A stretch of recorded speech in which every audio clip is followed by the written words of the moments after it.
Ular untuk orang tak semayang namanya Syuja'ul Aqra. Mana ular pada botak ada bojeng sikit depan. Oh dah dia tengok kita.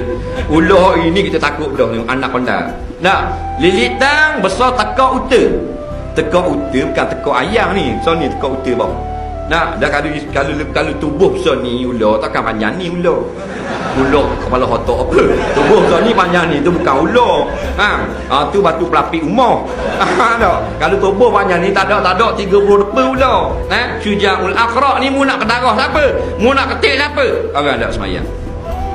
Sekali gigi 70 tahun bisa menggelepar di dalam alam barzakh.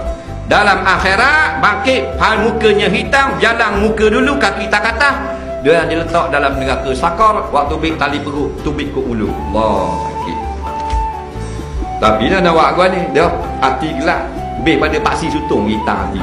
Nah, jadi pas mampu duduk dalam keadaan tak semayang. Kata Gajah Rimah pun tak jadi apa.